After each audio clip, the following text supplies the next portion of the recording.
Souse us therefore in the powdering tub of thy mercy, that we may be tripes fit for the heavenly table. Welcome, Meatsmiths. You are listening to a Meatsmith harvest, restoring husbandry to prosperity by the traditions of our fathers. This Farmstead Meatsmith production is made possible by you.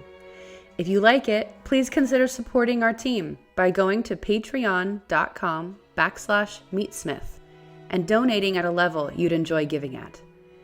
Your gift helps us increase the quality and quantity of all our free media education. Thank you, and happy harvesting.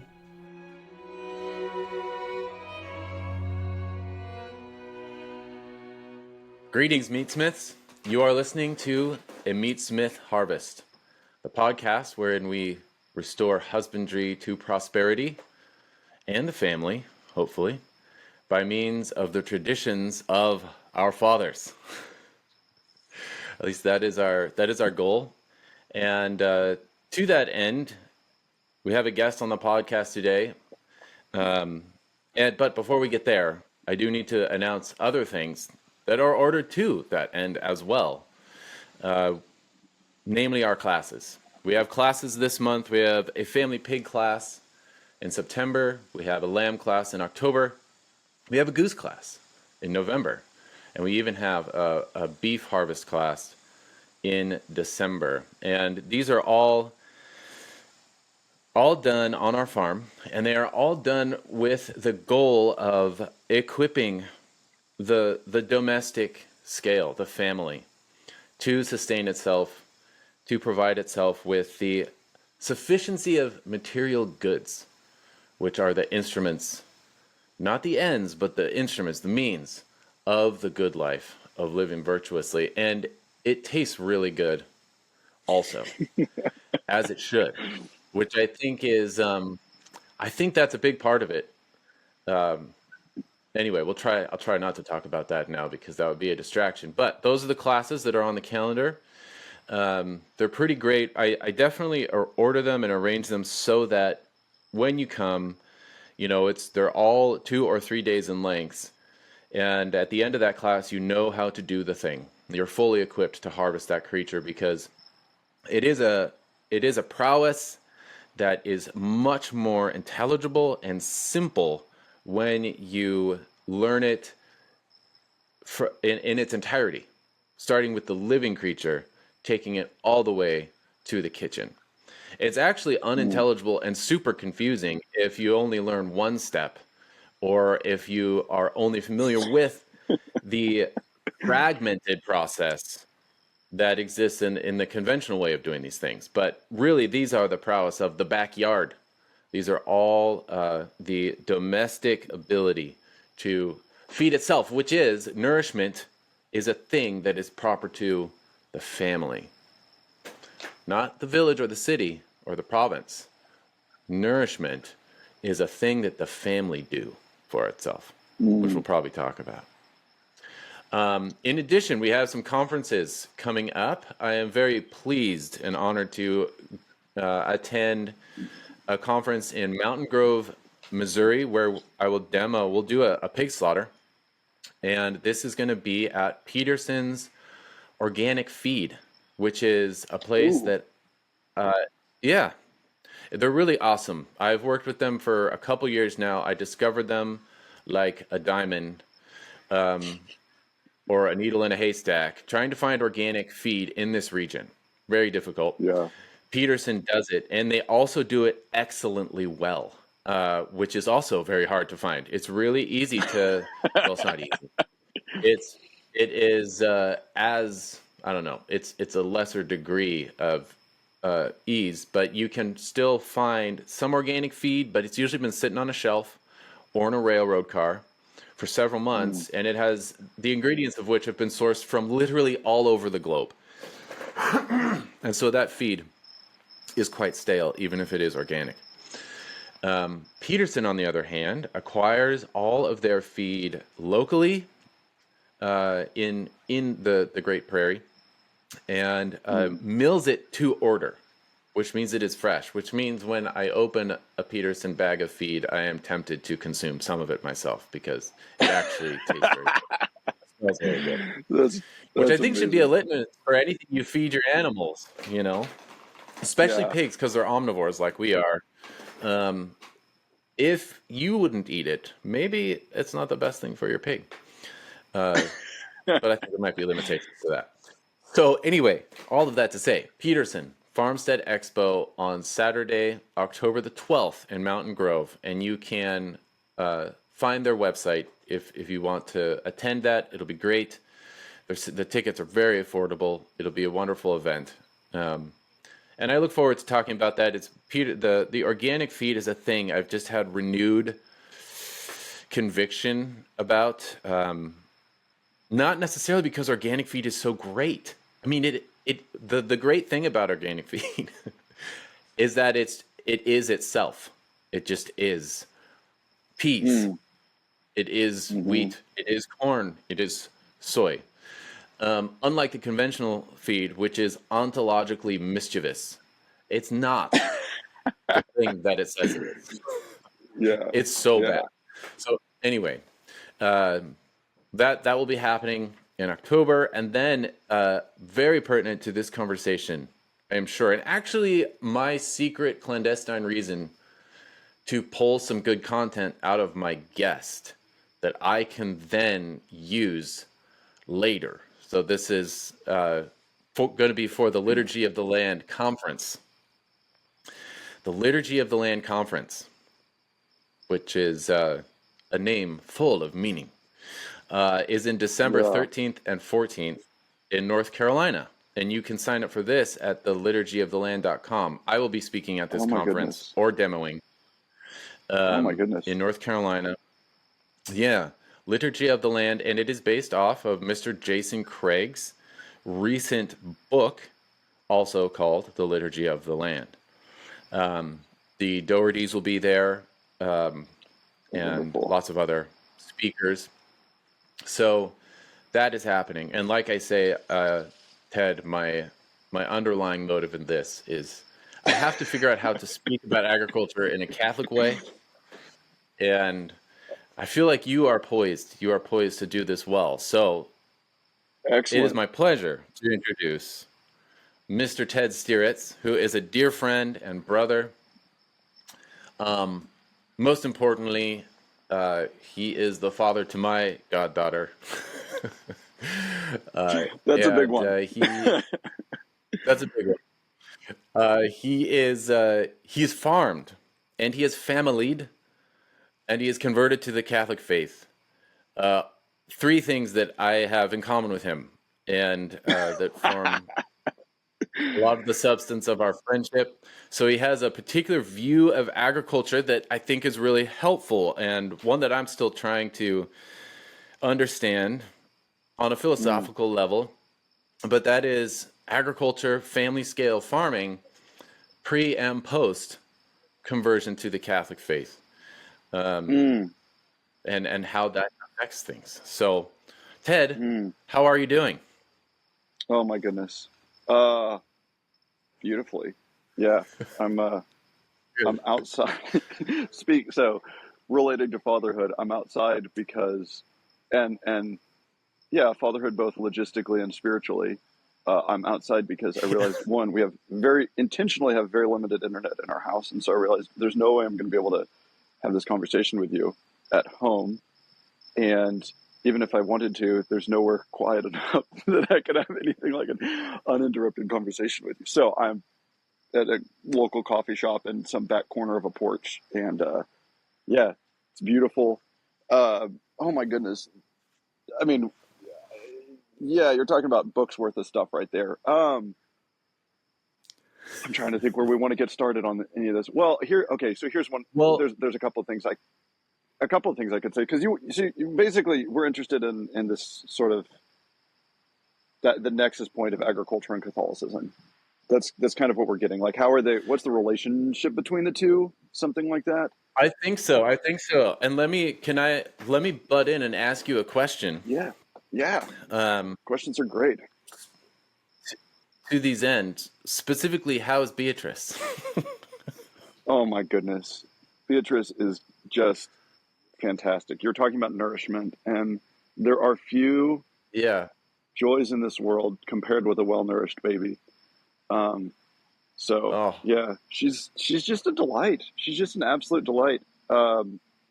She's got the ordinary friction of a newborn in the house, but like she's a joy to us. And man, well, there is something about this. She's her fifth, and for those that don't know, which is probably most of you, because why would you know that? That'd be strange if you yeah. did, I suppose. There is something about number five that just like really drove home to me the role of fatherhood. I don't know why it's this one, Mm, but yeah. less something that like I have to do, but really like it's related to who I am. I mean, you're talking, yeah, like Yeah. ontologically now I'm a father, and for in all kinds of really good ways, mostly.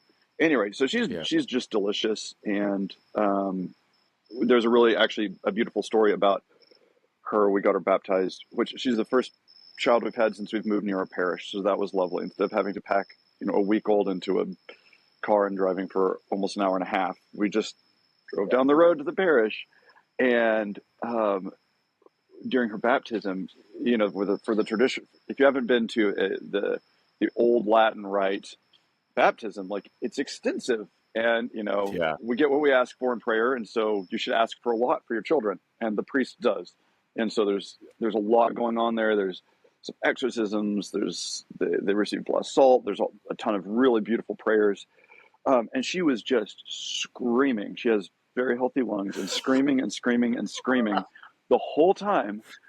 And we got over to the baptismal font, and Father baptizes her, water on the forehead, and the Latin, I baptize you in the name of the Father and the Son and the Holy Ghost. And she fell into the most peaceful sleep. And the whole rest of the time we're at the church, she was just this beautiful, peaceful thing. And we're like, oh, I guess she was just really burdened by original sin. And as soon as that was lifted from her, Yeah. everything was fine. That is It great. I was, love that you use those words to describe her, because you're talking about with the fifth child, really understanding your role as father as a identity, as a deep ontological reality. And that's mhm. what's so beautiful about Catholic philosophy and organic feed is that things are what they are. And it really is remarkable. It means that you're basically tasked, it simplifies our duties in life immensely. Mhm. You have Mhm. to be what you are by nature.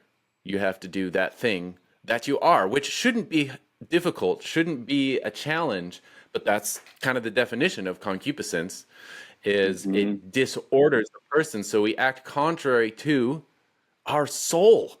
We do things that are not, natural to us, which you think would be impossible, but that is the potency of the will and of concupiscence. And so I love that you use those words to describe the baptism of your child and babies in general. They are delicious and delightful. We have, because this says something about our nature. I think actually we have a little baby boy, Vincent, right now, and it's the same thing. I mean, he's number 9, and he is so delicious. It's ridiculous Yeah. how in love with him and how much delight we all derive from this little squishy boy. Mm. It's immense, and it is a delight. And St. Thomas has this great. He, of course, he talks about delight or pleasure slash pleasure, and he has this very clear way to talk about it. And of course, in the Catholic framework, delight or pleasure is not evil. Yeah. That requires Yes. some puritanical, more Protestant errors in philosophy, but it is actually it is the way he defines delight. It's so great, and this is why you feel like you can you might understand why you feel it when you eat a really wonderful salami or when you hold your baby, and it's because delight or pleasure is the perception of having attained a good that is that establishes you in your nature.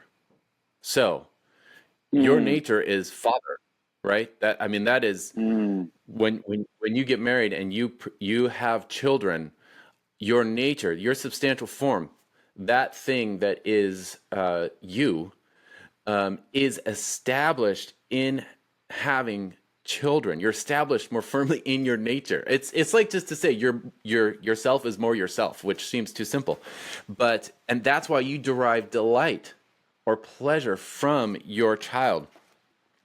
And I love the way St. Thomas says it. Animals, sensible animals, share this capacity with us. They can feel pleasure. A pig feels satisfaction, which is a kind of pleasure after a meal, right? He says, Yes. whereas plants do not. Plants do not have the sense. They do not feel pleasure when they are established in their nature. And so, yeah, here, I wrote it down. It says, so this is the other thing I've been thinking about, but a movement of the soul. It's a movement of the soul, pleasure is, or delight. That is, it's in the sensitive appetite. Oh boy, phone's clicking. I thought I turned these off. It is in the sensible appetite,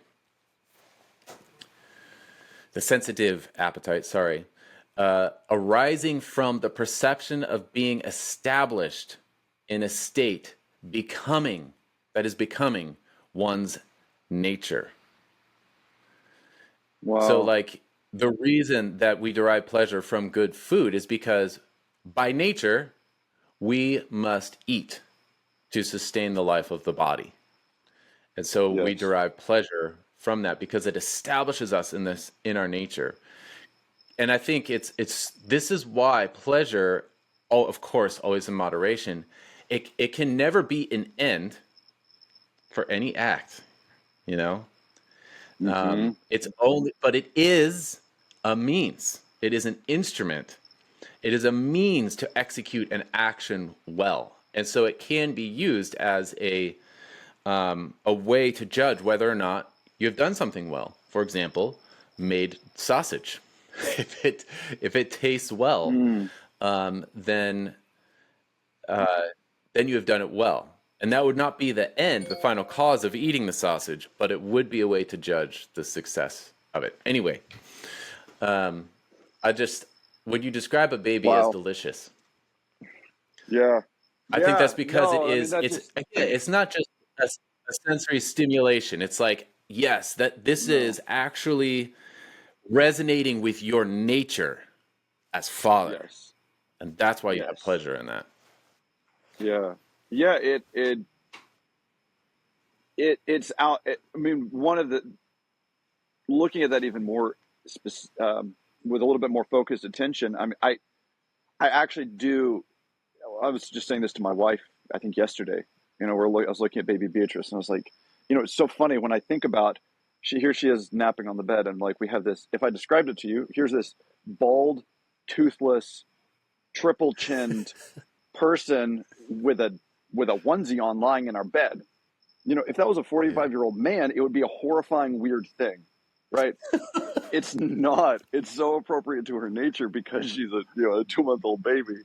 And but there's this sense in which I can look at her and I think, well, yes, like her skin is beautiful, and yes, her eyes are beautiful, and yes, she has a wonderful smile, and like these sort of sensory aspects of it.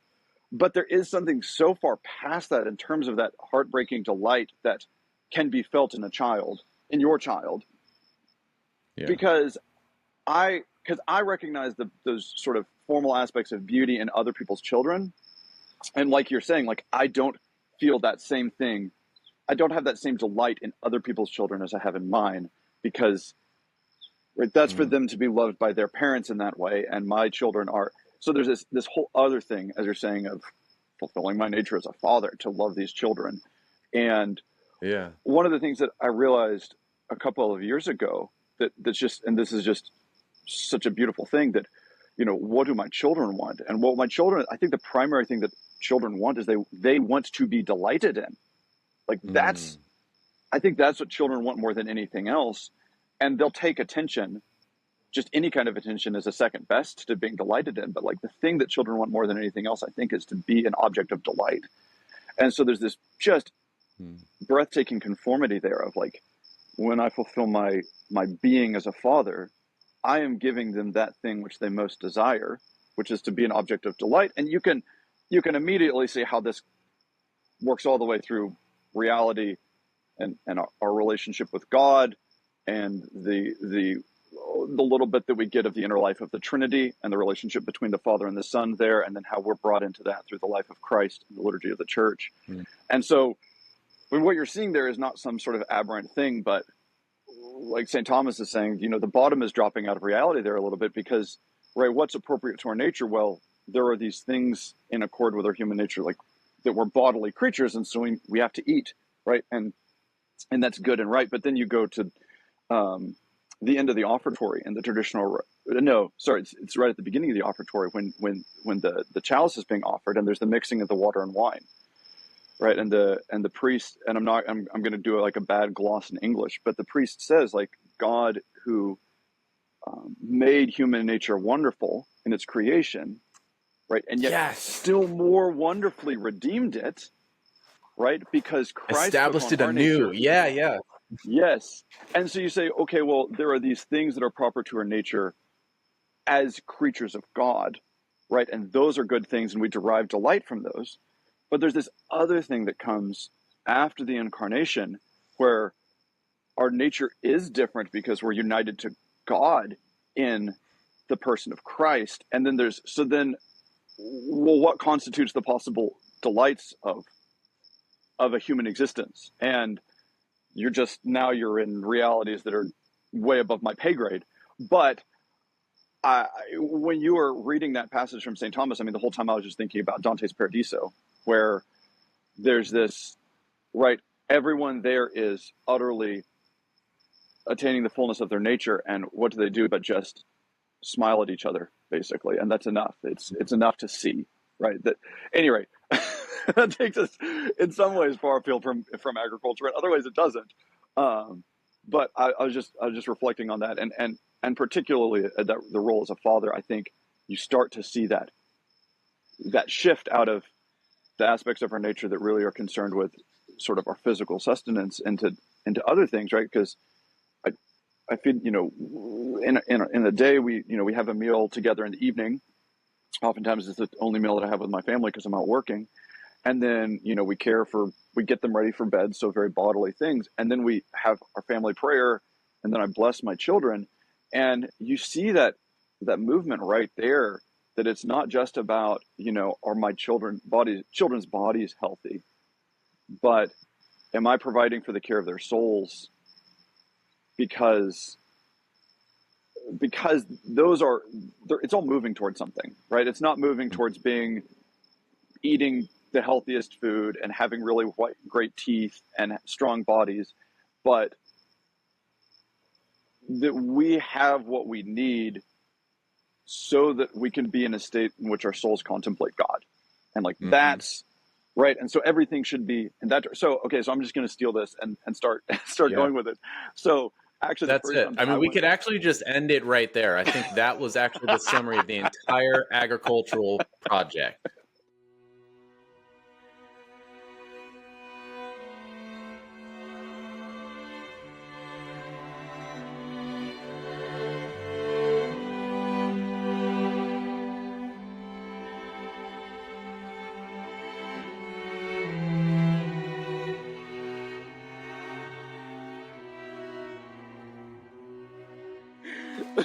But no, keep going, because that's exactly what I was thinking. I'm going to go with one of my favorite stories in my sort of the conversion period in my life. And it was actually when you came and taught that, did a pig slaughter demo, pig harvest demo at our house. And I had never been to traditional mass before. And so then after that Sunday, I took you back to Oklahoma, and we stopped at Clear Creek Abbey in eastern Oklahoma for mass. And I'd never been to the Abbey. I'd been outside it for some other completely other reasons. But I remember driving up to the Abbey grounds, and so I'd never been to a traditional mass before. I'd been to some Novus Ordo masses, but never to the Latin Rite. And we're driving on these back roads in Oklahoma. They're very much like Arkansas. And, you've got you'll see cattle pastures, and then, really dense third and fourth growth forests where like it's completely unmanaged. And so it's just a wall of vegetation with tiny little trees all too close together. And we turned a corner, and on one side of the road, it's like the forest was just different. Like there's space, and you could start to see intention. That's really what it was, is you could see some intention there. There was a pattern there that there wasn't on the other side of the road. And, we wind up the dirt road a little bit, and there's the Abbey gates. That's Abbey property. So then, what is it, 1.5 miles, 2 miles from the gate to the Abbey? I think it's 2 miles. If you go to the pilgrimage, you will feel every foot of those last 2 miles. But yeah. What happens is you're driving through the woods on the Abbey grounds and sort of their outer pastures, and then you go down into a little valley, and there's a bridge. And when you get across the bridge, then you're in, the little fields where they keep the dairy cows, and there's the vegetable garden, and there's more and more order there. And then you come up on the little sort of plateau where the Abbey grounds are situated. You can't actually see the buildings yet. And on your right, you see there's their wheat field and their vineyard. Right? And it's like, you spend a little bit of time thinking about it, you realize pretty quickly why that's there. And then you come around the corner, and there's the Abbey spread out. And so then you and I went in, and there's the mowed lawn outside that I guess someday it's going to be paved, but and there's beautiful tympanum with our Lord triumphant, surrounded by the angelic hosts and the apostles. And then you go into the church, and then there's the laity, and then there's the altar rail, and then there's the monks in the choir. And then I couldn't even see it because I think we had like multiple 6'4" guys in front of us. I could just see like a little bit of the priest offering the high mass and some incense coming up. But then all the way out there at the front is the high altar. And then of course with the altar, you've sort of got these things out on the edge, mostly to bring your attention. Everything there is to bring your attention into that. You've got the candles, 6 of them at high mass. You've got, usually decorated with flowers. Everything there is, it's something that's beautiful because it's supposed to evoke that delight in you, because worship of God is something that's appropriate to your nature. And so, but because of our sin, like, it can be hard to delight in it. And so the church in her wisdom is one of the things that it's doing, is it's saying, like, look at how delightful this is. Like, I know that you can't perceive it immediately with your senses, but the worship of God is appropriately the most delightful thing that a soul can do. And so here are these things to remind you of it. And at the moment of consecration, when they rung the bells, right there at the altar, they also rung the church bells. And I had this sense of not just the church, not just the altar, not the church building or the altar, but the whole Abbey was this, like, these concentric rings pointing to God there in the transubstantiated host. And then the bells send that back out into the whole rest of the world in sound. And then you have the kiss of peace too, which I'd never seen before, right? So all the brothers those serving at the altar give each other the kiss of peace, and then it goes out and it goes all through all the brothers there. And then the faithful came up and received communion, and then they go out into the world with the presence of Christ in them. And that has always stuck with me as the sort of vision of what that relationship is like, because you think, oh, well, it all comes from the altar, and it does. But God has also so involved creation that we just saw where the wine and the bread come from. They come from out there in the field, right? As does the material sustenance of all of the faithful there, the priest offering the mass, the monks serving, the faithful, they're all living. And so there's this, I mean, it's like a dance more than anything else. And if you don't, I think Aristotle's four causes picked up by St. Thomas Aquinas really help us in understanding the way that these things are woven together, right? Because the final cause, right, is the worship of God, but he is, in his love, has brought all of creation in as the efficient and material cause of human souls worshiping God. And so they're all united in the human person, which is shocking. But that vision of seeing the way that the physical and spiritual realities are intertwined, I don't think I've ever seen it as clearly as right there at Feast of Christ the King and at Clear Creek Abbey. So Yeah. That reminds me of a quote that I've tried to memorize from, I think it was Father Wolf.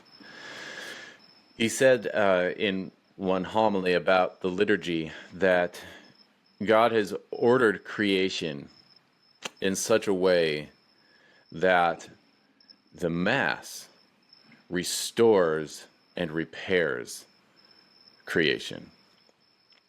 He's ordered the world in such a way that the Mass restores and repairs creation. And you can see how on so many levels, I mean, that's true, explicitly, theologically, when we think about making reparation. And then the more you think about those levels, the more you realize we can distinguish them, but man, they're really related. They're really tight. Just on the making reparation for our offense to God. Well, what was our original offense? Well, it was disobedience in the garden. It was eating of the tree with the fruit of the knowledge of good and evil, violating a precept of abstinence. And then what was the right penance to repair for that? It was to go out and farm. Agricultural toil. Yeah. To go out there and struggle with the soil and produce thorn and thistle by the sweat of our brow.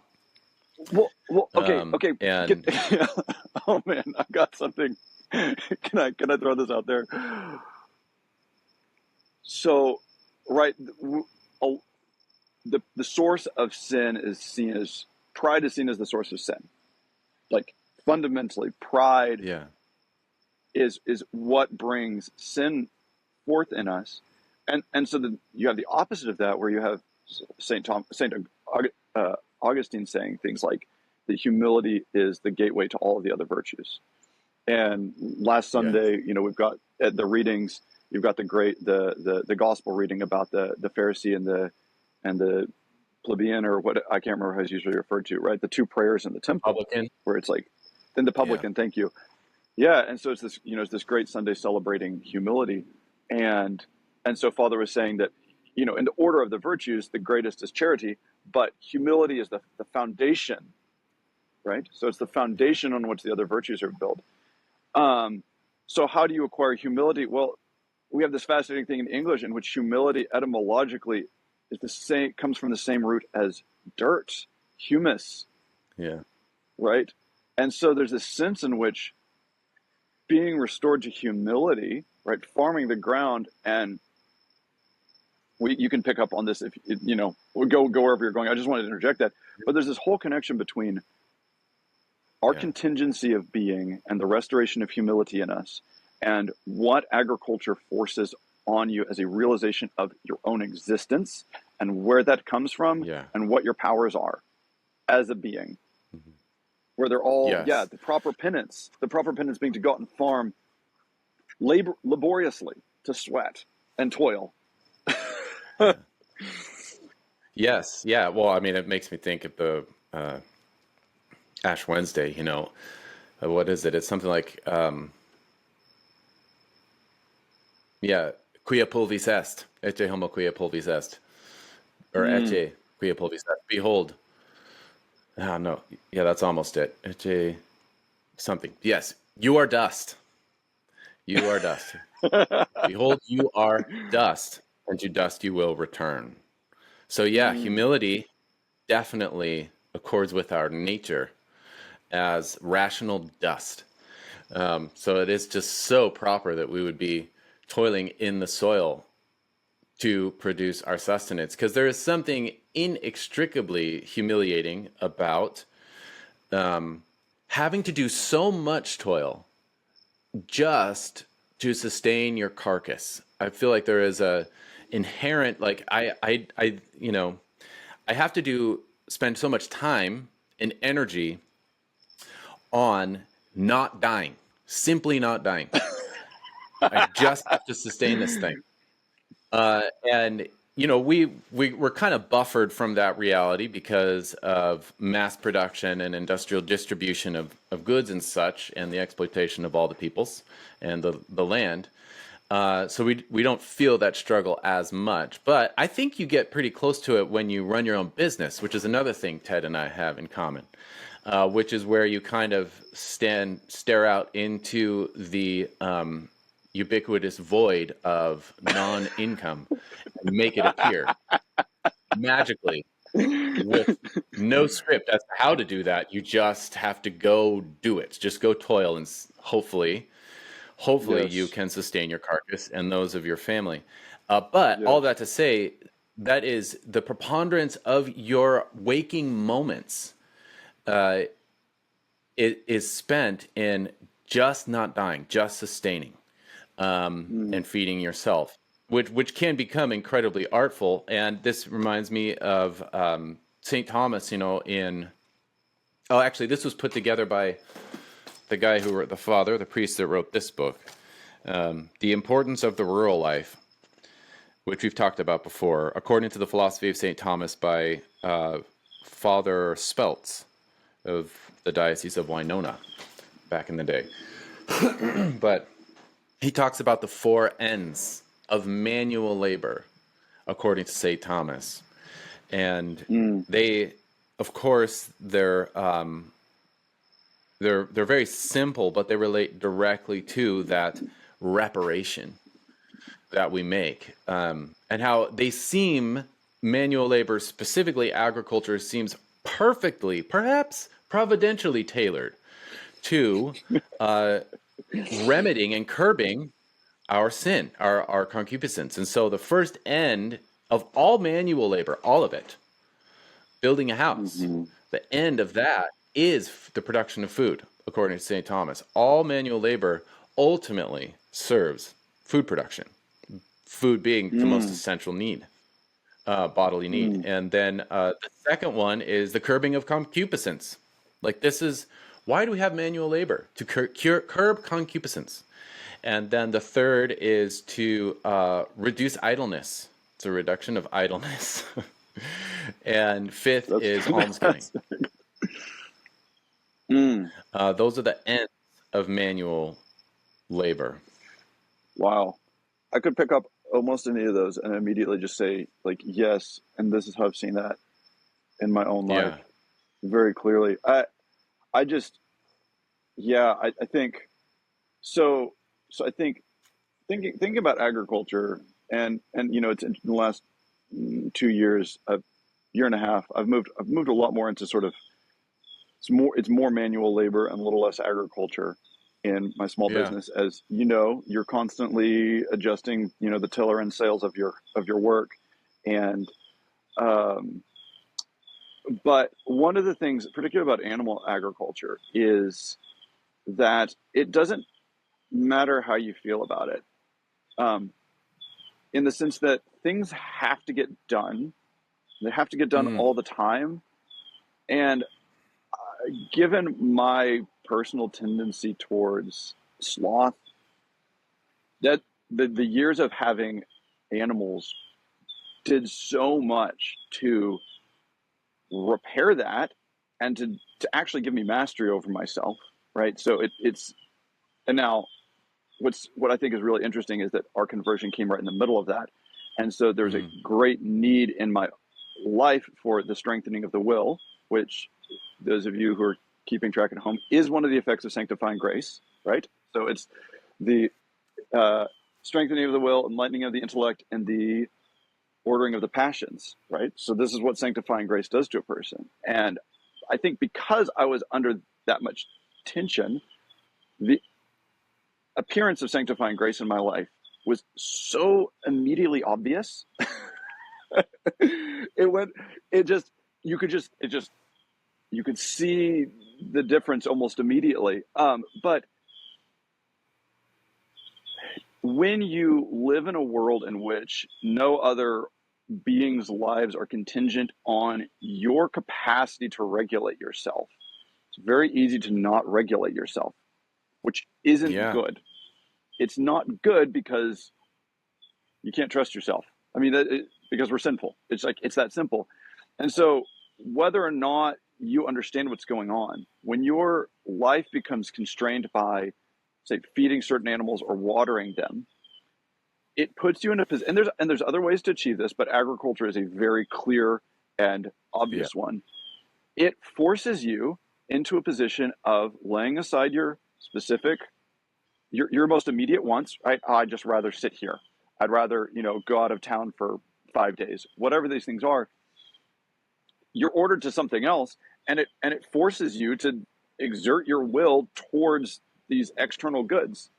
So I mean, I see that perfectly. Now you can have that, say, with a sick child, we had that, and the same thing of, around the clock care, and it's the things that, but it's all these things that we seek to avoid in our concupiscence. I don't want to have to wake up multiple times a night. I don't want to have to go out in the rain and feed animals. I don't want to go take care of the hogs when it's 100 out and I have, I'm running a really high fever because of COVID. It's like, I don't want to do those things. It's like, but the more that you do that, the more you're actually free to pursue ends outside of what your passions call you to. Now, again, right, those ends could be misdirected. But if you can't pursue ends outside of your own passions, you're never, it's no good. You're just going to be trapped by them. And so if you want to pursue God, in some way, you have to be liberated from your passions and sufficiently that your will is able to direct you towards the ultimate good. And so, I mean, when you say all that stuff, it's like, oh yeah, absolutely. I absolutely see that. Having other things depend on you. And again, parenthood, fatherhood and motherhood, they're really good at doing this too. But don't Absolutely. despise it. Any kind of suffering. And not even, maybe this is just more my opinion, but particularly sort of day in and day out forms of suffering.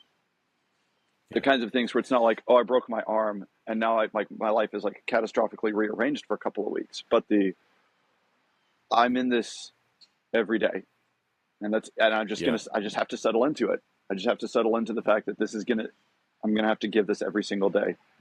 So that's real fortitude, real longanimity. There's this great section in here. I mean, it's exactly what you just said, but it talks about the good life. And he really just summarizes what the good life is. And it's very simple. It's not stoical, but the good life, at least from classical philosophy, is to live virtuously. That's the definition of a good life. And the Stoics, would say, and maybe some other groups, that's all you need is virtue. That's it, only. To live the good life and to have happiness, that eudaimonia. When you want to pretend to understand Greek, you can just say that word. I do it all the time. But that good life, that happiness comes from virtue. That it's a pretty old concept. The pre-Christian pagan philosophers knew very well that just, gavaging yourself on ice cream nonstop is not actually conducive to your happiness. It doesn't make you happy. It doesn't work. And so they knew that virtue was the good life. And then it's really St. Thomas, the saint and doctor of the Catholic Church, oddly enough, that brings in bodily goods to the definition, of what happiness, what the good life is. And he says, look, we can't deprive the body of its goods and expect expect a happy life, because we are our bodies and our souls. You can't just excise a significant integrated chunk of your being as if it did not exist, that doesn't work. That's kind of, I guess that maybe that's also Gnostic. And so he says Yes. basically, Yeah. for an individual man to lead a good life, two things are required. The first and the most important is to act in a virtuous manner. So there is a hierarchy of the goods here, and the primary one is the life of virtue, because you do need to be able to suffer the absence of bodily goods, and virtue can help you do that. For virtue is that by which one lives well. And then the second good that is required for a good life is secondary and instrumental, right? It's a means, not an ends. And it is a sufficiency of those bodily goods whose use is necessary for our act of virtue. And it's he makes this really clear distinction between the bonum corporis and the bonum something elseis, which is like the extrinsic goods. And it's a really helpful distinction. Like the bodily goods, food, water, shelter, and I would say transportation. Clothing. And clothing. That's right. Yes, clothing. Yeah. Yes. Those are bodily goods. We need a sufficiency of those. The external goods, the other goods, those are like wealth or riches, things that are not pertaining to the immediate satisfaction of the essential needs of the body to sustain itself in health. But they're essential to the life of virtue. And I find that, you mentioned an example of a vice that it, with grace, which is the key, which is why you mentioned it, can be curbed by an agricultural life. One that I think of, for reasons that are intimate to my habituated existence, is anger. So one of the things that pigs and livestock, one of the things they super don't care about, is your outrage or frustration or anger at them. They so don't care. It's amazing the degree to which they are immune to being affected by your murderous rage. Like they really, really couldn't give a fly. They don't care. And there's no more instructive moment. And I'm happy to say these moments are decreasing in frequency. I'm doing better. But there's no more instructive moment when you pit your anger to accomplish a thing, right? You have this incredibly irascible appetite to get this pig in that area or whatever it is, and they're just not cooperating. But whenever your will meets the sensible appetite of the pig, and you are given the most deep, real illustration of how futile your anger is, how useless it is. It is so pathetically useless, because you can push that pig or shove that cow with every ounce of just adrenaline surged wrath in your tiny puny being, and it will accomplish not only zero, but the exact opposite of what you want. Yes, it's worse. Negative. It's worse, especially with pigs. Yes, it is worse. And so, and it only makes sense because in that moment of anger, by definition, you have fled from reason. So you're not thinking at all. You are only feeling. And so you get this incredibly instructive, indelible impression that your emotions are totally not relevant to the achievement of your goals, right? Whereas if you slow down for a second and you learn to moderate your anger, then you have the free space in your mind. Your reason is accessed again to observe the pig and realize, oh, he'll probably just follow food. In which case, or I could just wait. I can just do nothing. And he's going to want to get back in about 2 hours. And done. Problem solved. Conflict over.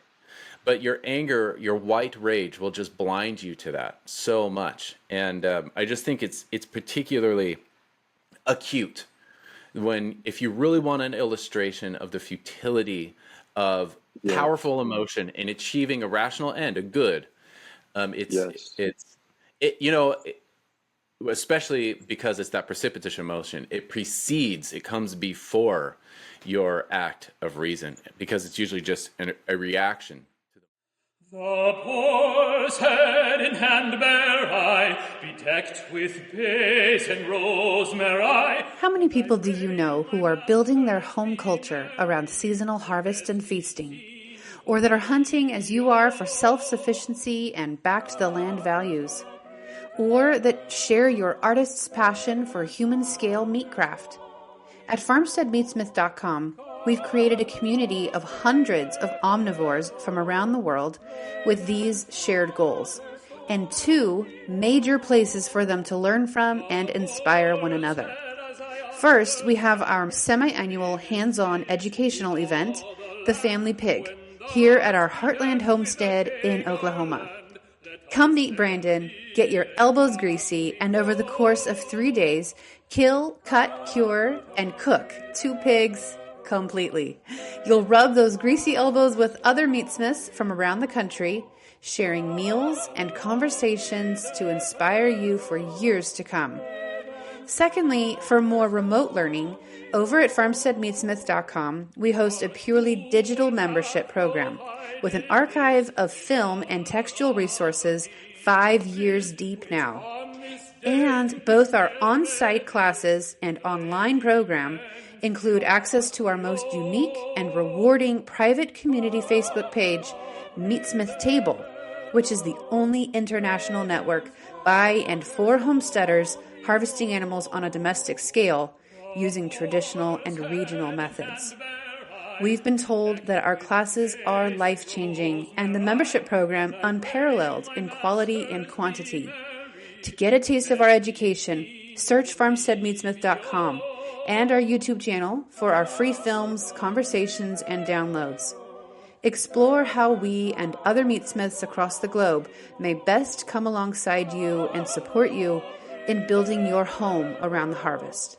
Please head to FarmsteadMeatsmith.com today.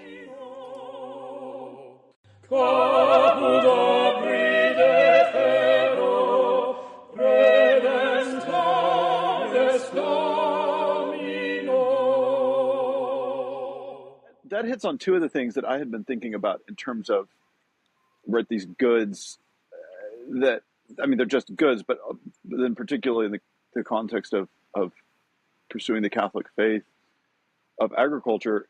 Two things. One is the actual existence of external realities. So that is one in which you're strongly, you're really strongly confronted with it. That's how I would put it. There's a lot of, it's not that the world doesn't care what you think, it's that the world has an existence outside of you. Mm-hmm. Like you don't get to just choose how things are going to be. You have to operate within them, which is really like another way of stating the virtue of humility, actually. But you wouldn't think, well, humility is what requires me to arrange pig fences the right way. So like, this is one thing I learned. It's like, well, you want to have your pig fence, you want to have your gate right here. It'd be really convenient to have the gate right here. And so you've got a gate in the middle of the fence. And it's like, guess what? No pig will ever just go through a gate in the middle of a fence. Like it won't happen. You will kill yourself for the pig. It's like, guess what you need to do? You need to take those 2 fences and you need to offset them by about 3 feet. And then you just walk the pig in along the fence line. He follows the fence line and he's back in. And it's like, but I didn't want the fence that way. It's like, it doesn't matter. Like you're coming into contact with the reality external yourself. And it's like, which is exactly what you're doing when, say, for instance, you decide, well, I can't just pursue God however I like. God is 3 real persons, right, with a real divine nature, and he has constituted certain ways of approaching him, and I must enter into that way. I have to do it regardless of how I feel about it. All of these things, like with pigs and the way that they like fences, or how cows behave, all these things are should be training you to a conformity to reality. And there's a passage in a C.S. Lewis essay that I just love, where he talks about science and magic, religion and magic, and science and technology. And Brandon, I think I brought this up with you before, but he says, and looking at that, the modern man would divide that into two categories. You have religion and magic, which deal with the supernatural or the unreal, depending on how strict of a materialist you are. And the other side, you have science and technology dealing with the physical, the real, the perceivable, right? And Lewis says that's actually a very superficial way to divide things. The much more fundamental division, you have religion and science on one side, and you have magic and technology on the other side. Why is that? Because religion and science are fundamentally about conforming the self to external realities. So with science, you're trying to conform the intellect to things that you can perceive through the senses about the world. So knowledge that you can come to about the world. You're trying to match your intellect, your perceptions of reality, to what's there. Religion is a much more totalizing thing. It's the conformity of the soul to divine truth, right? In both cases, you're moving towards alignment with something outside of yourself. Technology and magic are fundamentally about the alteration of external realities to your desires. The only difference is in means, right? So one is we're employing certain arrangements of physical laws to create certain to achieve certain ends, or we're using magical or spiritual means. But the difference there, and now, can technology be used towards appropriate ends? Yes, in some cases with prudence, obviously, and like you and I have both considered it with prudent, hopefully a sufficient amount of prudence, that it's good to use this, this technological use case here so that we can have this conversation. But when you, and you can see this all the way down through farming, right? So it's like, well, pigs have a certain nature. It's like, yeah, but we don't want to have to deal with that nature. So then we're going to go through these incredible means of altering the way that pigs live. We build massive concrete and steel structures. We have huge technological infrastructure to circumvent the simple nature of pigs, right? Which can be learned and you can come into a harmonious relationship with it.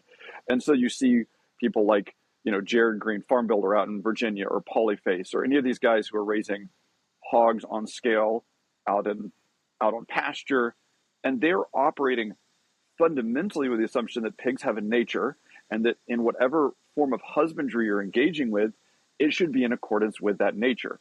And it works. And I don't like consequentialism fundamentally, but in this one case, it's like, well, it also technically it works. If it works means we produced a large amount of like edible protein. It works to put pigs in giant concrete buildings with an active sewage system under them and high confinement. And, you can constrain a sow in a tiny farrowing crate where she can't turn around and eat her piglets because she's so miserable. Like, that works in the sense of producing edible protein. If by it works, you mean something more like we're not creating a significant amount of misery and the destruction of human and ecological health, no, then it doesn't work. Okay. There's something about that alignment with natures as they actually are, which is a good in and of itself. And you can see that it should order us towards the highest good, which is the right worship of God. And then that's when you start to ask the question, okay, well, if pigs have a nature that I need to come in a relationship with, does God have a nature? God does have a nature. Okay, what does it mean that I, having a nature, come into right relationship with God having a nature? And so, and that again is humility. It's that preparation for the fact that you are not the orderer of all things, and that you are in fact a contingent being, right? You don't get to decide how your nature operates, and you don't get to decide how other natures operate. What you can do is how you mediate those relationships. You can make decisions about that, but the natures are what they are. So that's one of those ways in which it's so healthy. It's so healthy to just like spend some time with a being that, to put it negatively, which is certainly how I've felt when I've been in those situations of of being gripped by passions that are not helpful towards the end of having an ordered life with regards to animal husbandry, coming to that place of realizing the only way to have peace in this situation is to see things as they are and not as I would have them be. Yeah. Yeah. And I feel like that's the formal cause. You mentioned the four causes of classical philosophy, I guess you would call it. And it's so incredibly helpful and clarifying to understand that things do have a form, like a pig does. It has a nature. You could call it a soul. It's not an immortal soul that will exist out, beyond the pig's physical existence, but it definitely has an internal principle by which it is formed and operates consistently, and you can actually perceive it with your senses, and you don't need to doubt the existence of that form or doubt whether or not it is knowable, because I feel like that is basically what modernism is. It's St. Thomas was way too clear with his articulation of these things, and they're way too simple.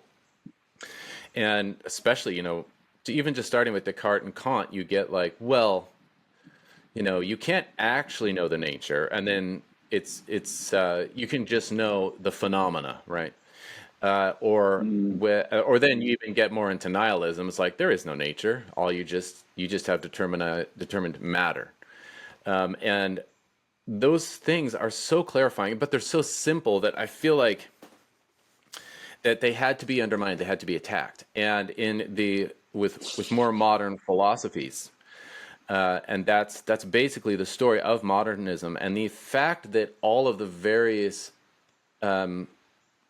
modernist errors, wherever they're manifested, psychoanalysis, Marxism, even Darwinism, they all attack a few things, and among them are, through their various materialisms, the existence of the soul, of the form. And the fact that they so uniformly undermine it is proof that to me, that it's a very dangerous and super useful concept that really, really clarifies things and life. And it basically means that there is a natural law, which is such a consoling fact. It means that, I think it was Father Ripperger who defined natural law as it's an ordinance or law that is promulgated. Like a law needs to be promulgated to be a law, right? You have to know what it is. It has to be rightly promulgated, and natural law is a law. But it's promulgated in human nature, in our natural inclinations, because we all have them. We all have them. And so it is, we all know certain things. We all know these basic principles, like avoid evil and do good. Pretty basic, and we all agree on that. And I just feel like these ordinances of reason they're there, and we can perceive this order in creation. And insofar as we're divorced from it through an excessive, urban existence, it's not impossible, but it gets very difficult to perceive this natural law and this natural order. So, and I think that's one of the things that the agricultural life can supply you and can help with Catholics. So there's, you bring that up. It made me. I want to go back to, you were talking about. Hold on, I know the point that I wanted to get to, but you brought. I'll get there. Thank you. That's what it was. Okay, so you're talking about the things necessary for the good life, right? So to live virtuously, right? That's one. And the classical thinkers understood that. Then two, to have sufficient bodily goods. Yeah. So you can't, right? Because to ignore that is right. That is sort of the Gnostic or certain aspects of Hinduism have that, right? Where it is you neglect the body to the utmost so that you'd live virtuously to the greatest degree, right? Um, but then the Christian thinker like St. Thomas picks that up and says, no, we need to care for the body. And that's sort of, that in some ways that goes against maybe certain perceptions of Christendom that generally say, well, the body, people think that says the body is evil. It's like, and when you were saying that, my thought is like, well, how could you insist otherwise than as St. Thomas does in the light of the incarnation, right? And so I think God has taken a human body to himself. And so how could we hold it as other than something that is good to care for? Now, if the moment of our death in this world, that was the end of our bodily existence, it would be, I think it would be an unacceptable tragedy. And it's still deeply tragic, but there is a resurrection of the body. And so you see there the primacy of the soul to the body, not because the body is not good, but because as the soul goes, ultimately the body will go with it.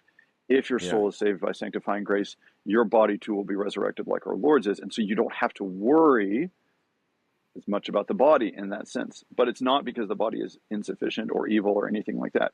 But that's right. In fact, it's the opposite. The soul is there's a sense of incompleteness. Yes. Without body.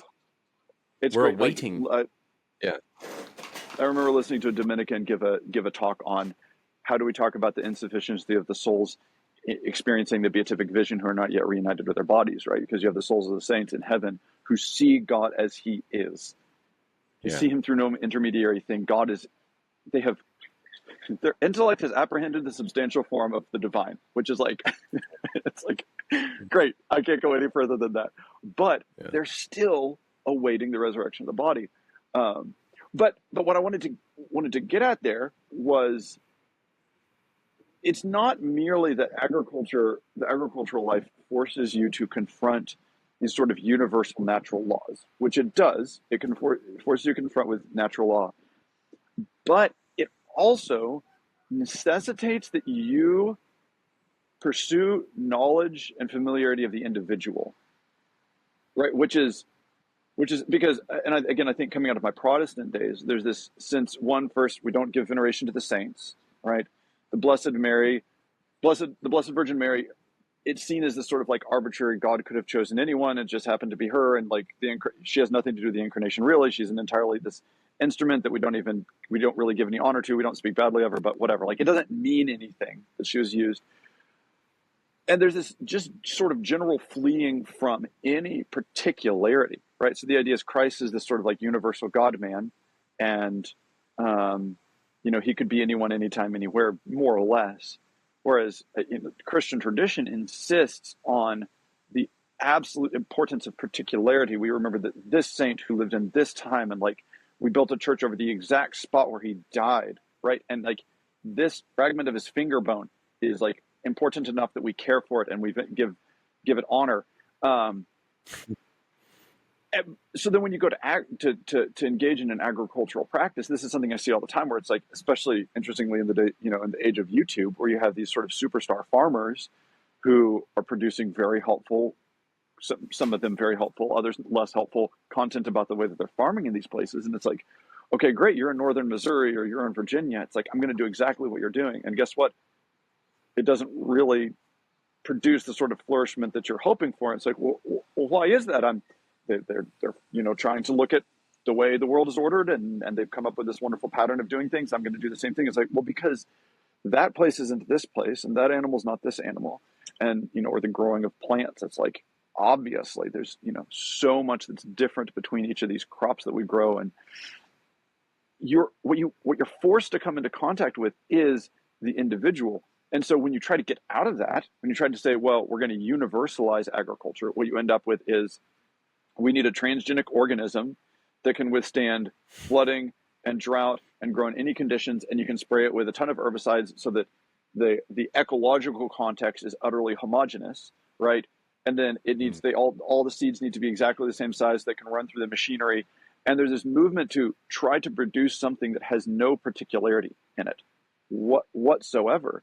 And when you look at the history of like heritage breeds or heritage varieties of plants, what those were was simply the product of people caring for generations of animals or raising generations of a vegetable or grain or fruit in a place. For a long time, they weren't like, we're going to go create a Scottish Highland cow, and we know that they need to have X, Y, and Z, and we're going to breed that. They just like kept the cows that did well there.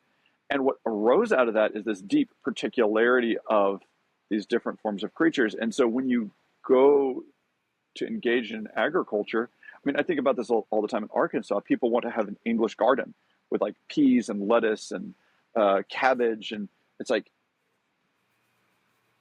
there's a reason that old Southerners grew African crops. They grew okra and sweet potatoes and collards and purple whole peas and sorghum and corn, maybe a little bit of wheat in the winter.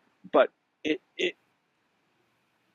forces you to confront that reality is not only exists outside of yourself, but the reality is also particular. And so then you'd say, well, sorry, I'm just realizing my laptop is about to die, so I'm going to try to take care of this while I'm talking.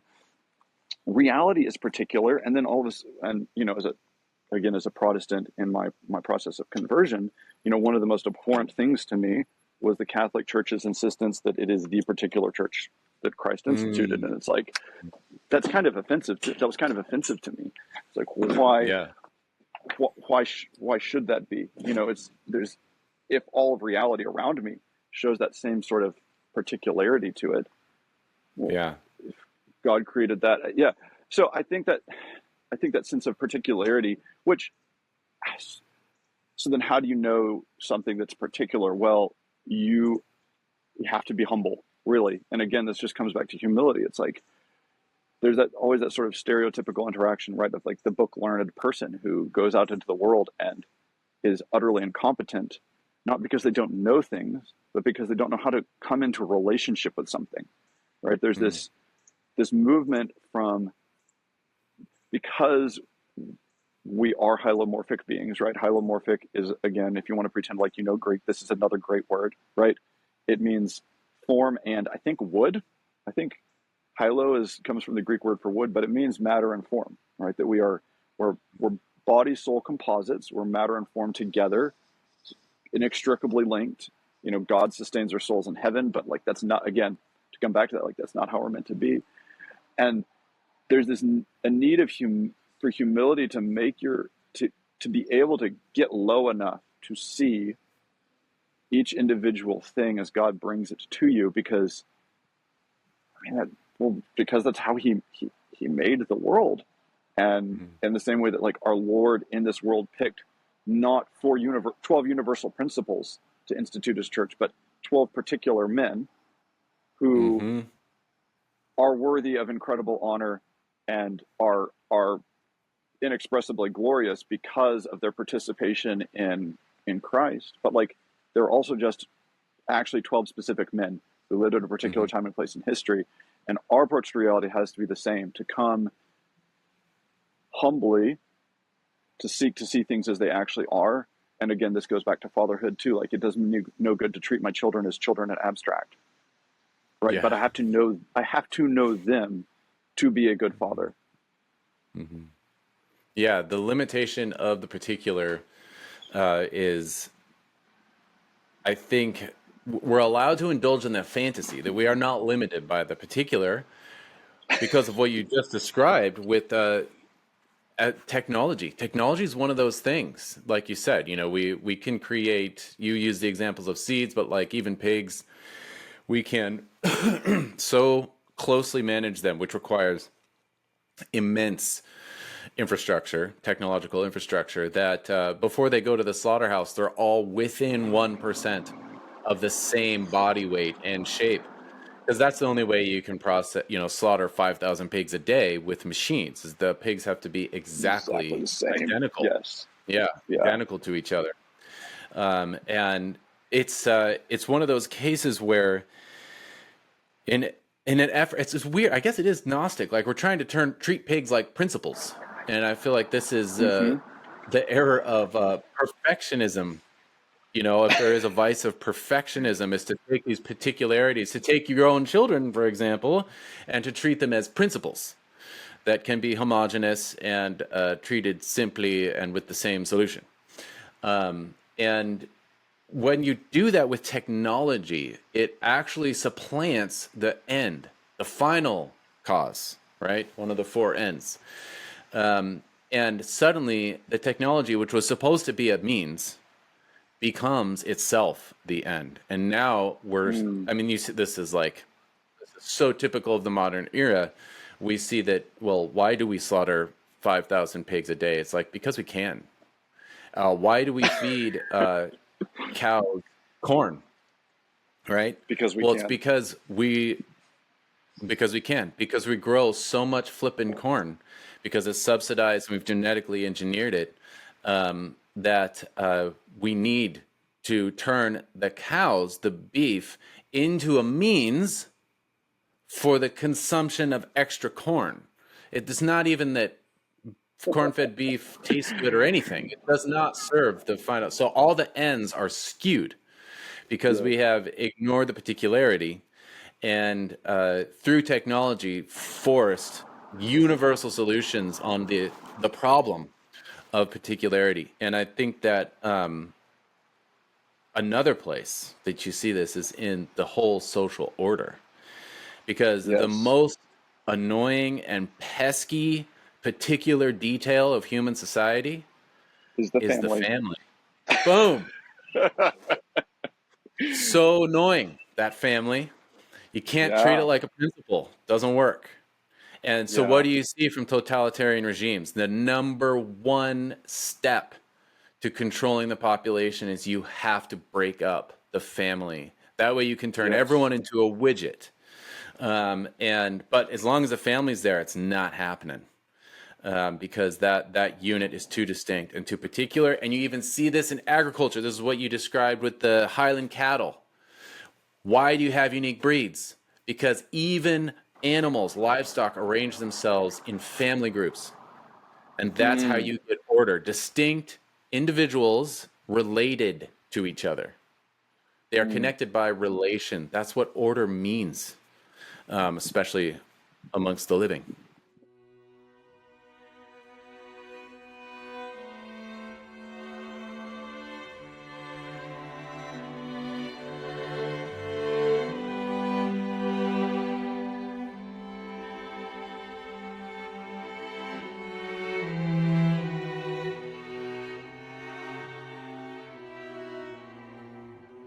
I've thought about this on a few occasions, even the move from a family that has a mother and a father to a family that has parents, right? You're moving out of the particular into more of a principle.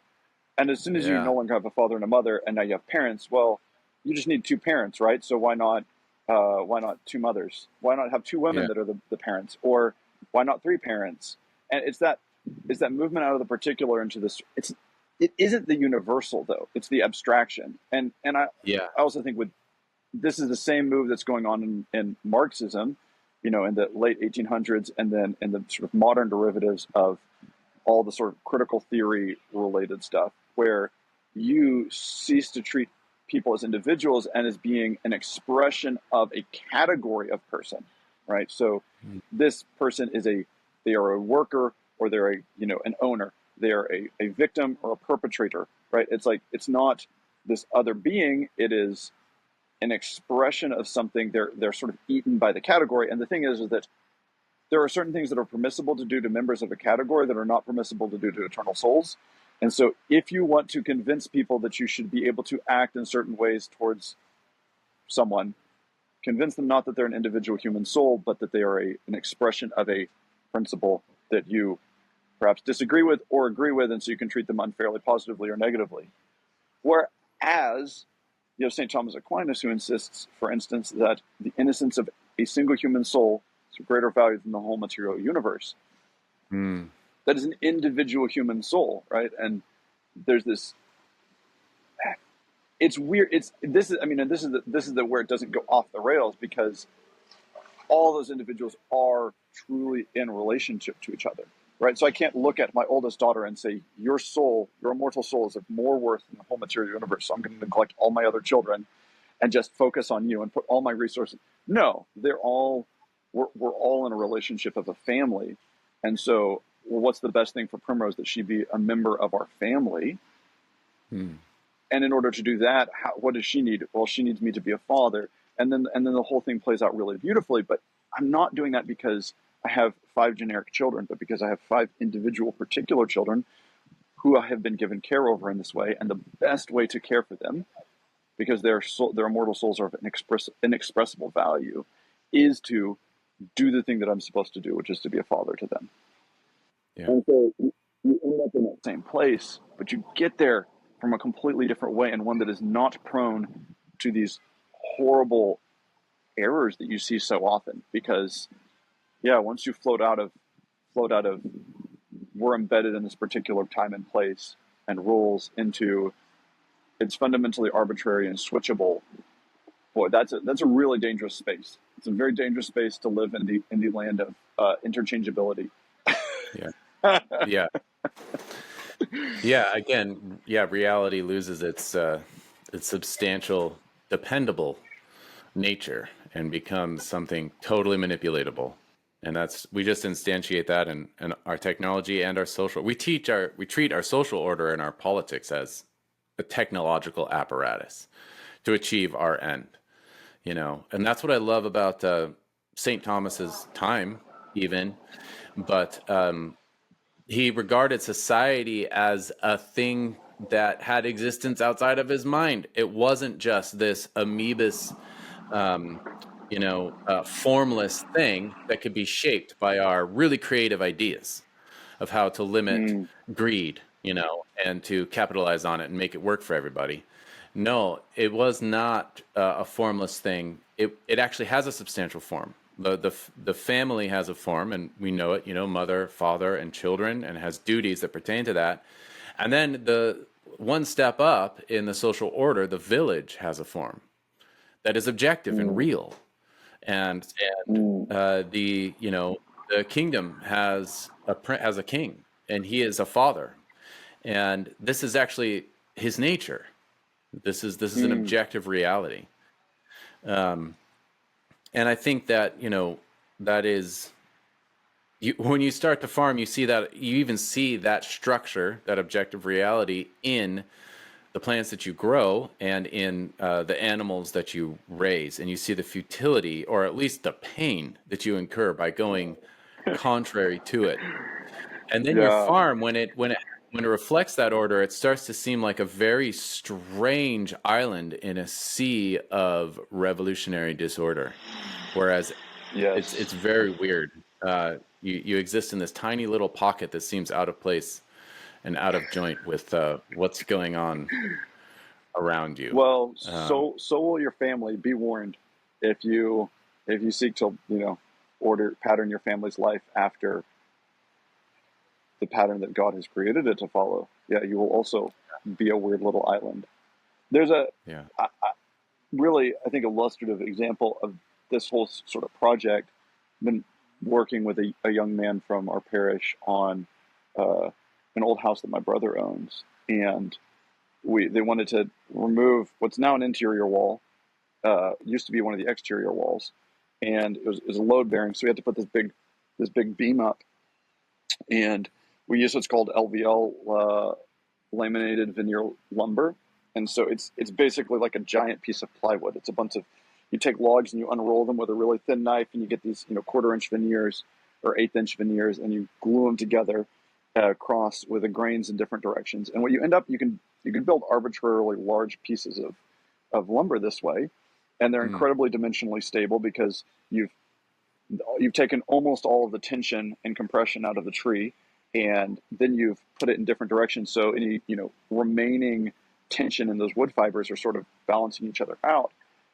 And so I was working on this week and putting these LVL beams in, and then the young man that works with me was at the end of a 3-week timber framing course, and I was talking with him on the phone, and we were discussing. So with timber framing, obviously you're taking large members of wood, right? And so these are coming from an 8x8. Shocker, it comes from the trunk of a tree. That's where those things come from.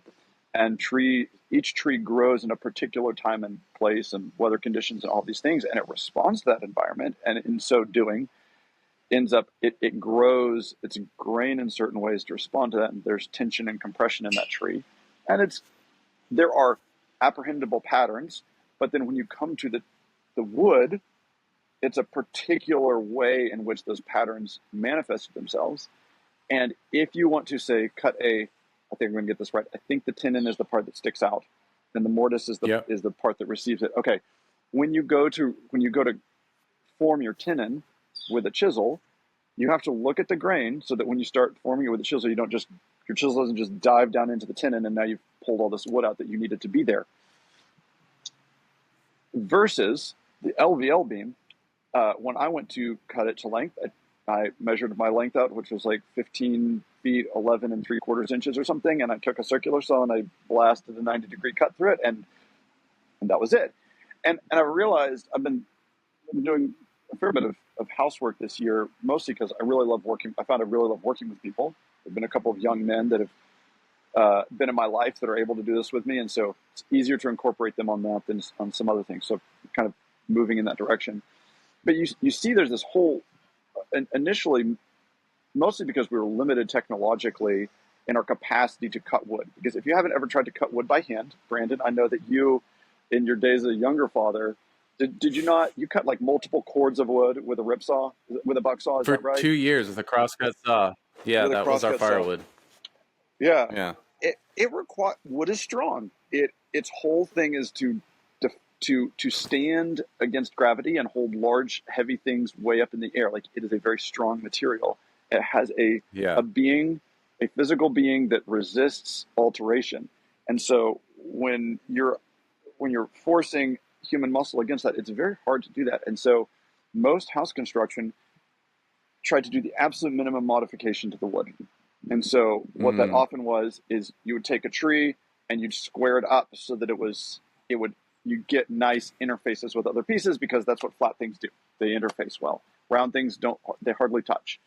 And so you'd square it up and then you'd build a house without having done any more alteration to it, because who wants to go there? And if you don't, what are they called? I think they're called saw pits. The way that lumber used to be made without water or wind. Because you had one guy standing on your cant and another guy down below with like a 8-foot long saw, and you just sawed all the way down the board, all the way down the log to cut your board off. This is why people didn't stud frame houses then. But now we have these ways of you can just blast through wood, whatever. You can turn it into wood chips in a minute if you want. And so what I've realized is that what's going on in the world of house building is there's a move towards more and more engineered things. And so like OSB, why do people like OSB? Because you've taken all the particularity of wood and you have homogenized it. This is the same thing that I was trying to describe with agriculture. Is you don't have particular boards that have particular ways they're going to deform or cut or any of these things. You've reduced it to a more or less homogeneous particle, a shred of wood about that big, and then you take an adhesive and you just push them together, and where they're all just kind of in different directions, so any particularity all cancels out. I mean, I think you can look at society and think, oh yeah, they're trying to turn the world into OSB. Basically, like that's what's going on is an attempt to create like human OSB, and so, but all of that necessitates that's kind of less. No, it's a total tangent. Keep going. I can't go there. Yeah. I think that one of the things is when I find a pattern somewhere, and then I look in a pretty unrelated area, and I'm like, oh, that exact same pattern holds. I think, yeah, you're probably onto something. Yes. This human drive to move out of the particular into the principle, which in agriculture is what we were talking about, highly controlled animals in highly controlled environments, extremely bred out or transgenic grain crops with extremely controlled ecological environments that they're raised in. But then in building, it's like everything is engineered. Why is it engineered? So you don't have to think, really. Yeah. What's weird is you're trying to minimize the amount that you have to think about what you're doing, because thinking takes time, and then you make less money. It takes humility. Yeah. Yes. Because you have to be responsive to the nature of the material you're working with. Yes. Yeah. ground meat is not to knock on ground meat, but ground meat is also something of the same thing, right? Yeah. It's a process of homogenization. Now, not that homogenization is always wrong, obviously, because in the case of like sausage, it's actually towards a good outside of itself, right? It's ordered towards the good of something that's really delicious and enjoyable, and so you grind up the sausage. But like I've done this where I'm like, well, let's just get it all as ground meat, and then we don't have to think about how we're going to cook it. Right Yeah. now, I don't have to think, well, this is low, and I don't have to think about how long I'm going to cook this, or just anything. How I'm going to cut it afterwards is just, you goes into a stir fry, done. You don't. Yeah. It's that movement, and it's weird, right? Because a while ago you brought up the necessity of working to sustain our bodies, and that we're about as far removed from that as anyone ever has been in history. And yet we also have this deep impression of being shorter on time than almost anyone else in history ever has. We don't have time to think about those things. And it's sort of a weird devilish thing going on, where the people who you would think would be most at liberty to give sustained, grateful attention to created reality around themselves, because we are so freed from many of the pressing necessities of sustaining our bodies. The opposite seems to be true, where we find ourselves in a position of being unwilling and unable to give sustained attention to reality. And so we create these systems of these patterns of action that free us from having to think about anything. I could spitball why that might be, but that certainly seems to be where we are. Yeah, and I think that it's interesting you mentioned devilish, because I think that that propensity, at least in a vicious way, to dissolve and reunite things in a new form. That's all the coagula. That is a demonic thing. And just using the analogy of OSB, where your desire is to dissolve the essence of wood, to unmake it, and then to remake it how you want it to be. Now, OSB is not demonic, but we're talking analogously here, okay? And what it affords you to do is to ignore the nature of the thing, and the nature of the thing was put there by the creator of the thing. And it has written in it the passive potency, which is another big theological idea that I got from, it's Thomistic, potency and act, but passive potency from Dr. Malash. But the wood, and you could take this with anything, it has the passive potency to be worked into mortise and tenons, like you say. It has the passive potency to be split with a crosscut saw, or bucked with a crosscut saw, and then split with an axe. But because those are minimal technological tools and they're not complex, you have to work with the nature of the wood to have a desirable result at all. You cannot forcibly split a round of firewood contrary to the grain. Not going to happen. That piece of wood's going to spit that axe back out in your face. And so you actually have to work with the internal principle of the wood. So you have an internal principle. You have your reason, and by reason that you need the bodily good of warmth for the winter. And you have to cooperate with that tree to achieve that end. Whereas you could just get a log splitter and you could just coerce the tree into that particular end. But if you're going to use the simple tools, then you actually cooperate with the internal principle. And I think that this is one thing that St. Thomas would articulate about agriculture. It has a common, has a similarity with medicine. Husbandry does, in the sense that the doctor, the physician, has to work with the body's internal principle of order, with the potency that the body has to heal itself in order to deliver the right medicines and heal that body. Similarly, as farmers, as agriculturalists, you have to work with the principle of nature, namely its organic powers to reproduce. Yeah. And then you have to work with them and turn that potency for producing life into act, which is what God does when he creates all of being. It's moving from potency to act, and God is pure act. And so we actually share in the act of creation as agriculturalists. And I think that that's as farming, going from potency to act. And I think that that is cool. But what is even cooler is that that is a mere analogy of the spiritual life, right? This is what you were saying earlier, that we have this analogous to the work of our reason upon the natural order in farming and elevating it by domesticating livestock, by working with the organic powers of nature to make an ordered forest, right, that is healthy, not overly crowded and full of short, stubby things. We apply our reason to that. That is the thing that nature lacks, that we bring to it to help nature fulfill itself, its own nature, to be established in its own nature. Similarly, we have the passive potency for the beatific vision, but we are utterly incapable of achieving it. Utterly. All we have is the fact that we are the kind of thing that could enjoy the beatific vision, meaning we don't have to be turned into another thing, right? But what we do need is grace.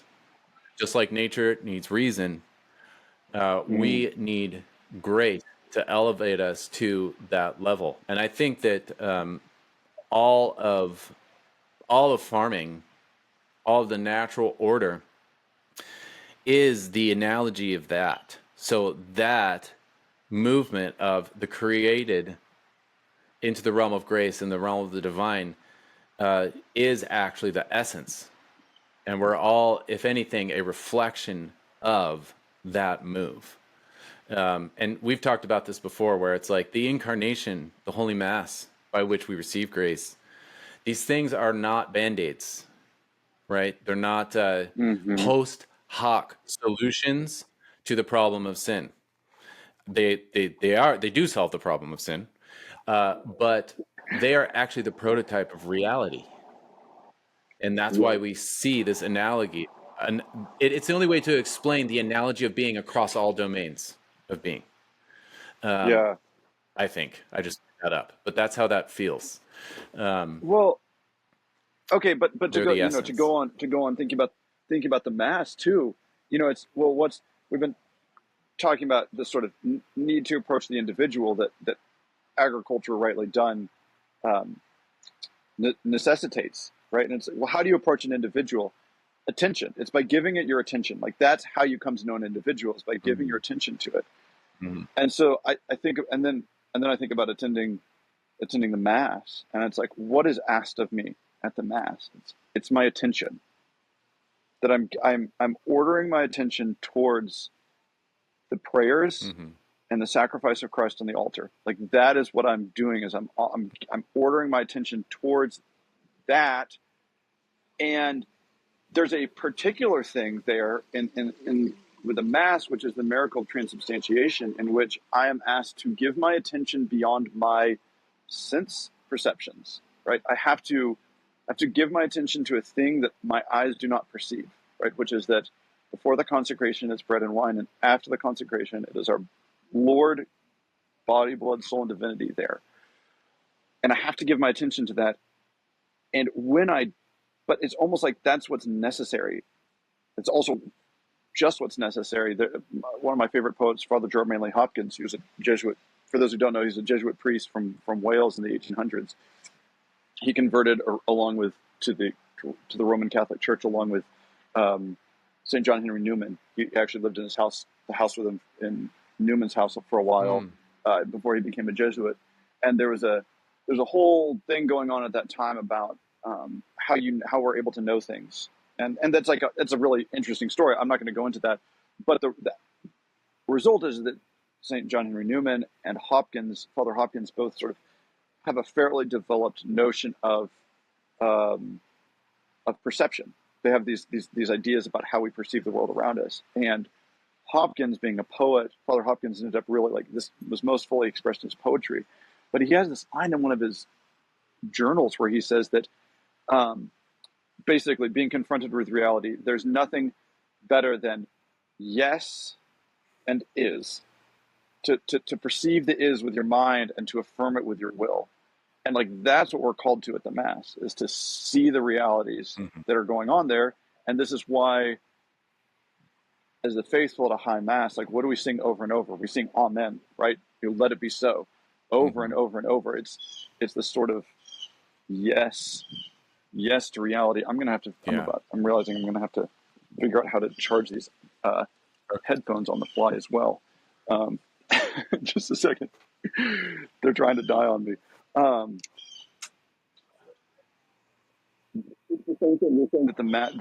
the pattern going on there at the Mass is the same one as with agriculture. And I'd say, yes, but make sure you get your prime analoget right.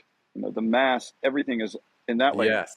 Everything is analogous to the Mass, and the Mass is not a picture of everything. Right? Those are different things. Like the reality at the Mass is actually more fundamental than what's going on out in the fields, which I think is why I know you and your wife bring this up a lot. To go and pursue the rural life is not sufficient in and of itself. Like there's a reason. It's not because that's the pattern and going to Mass helps you fulfill that pattern. It's the other way around, is that, you know, living rightly in a rural setting can be a deeply beneficial thing in the pursuit of uniting yourself to Christ, principally through the means of the Mass. Yeah, absolutely.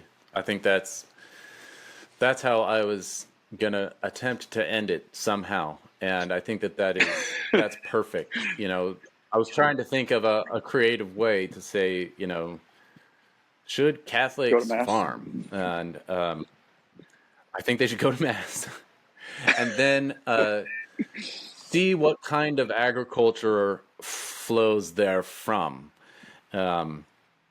Because it does. I think the Mass is actually the prerequisite for agriculture, for all the reasons that we just articulated, and in a very counterintuitive way, given our modern orientation to things. So,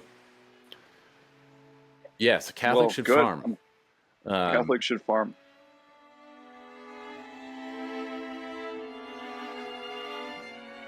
Thank you again, Meatsmiths, for listening to our take on all things meat making, householding, and culture keeping. We hope it's helped you in growing your home around the harvest.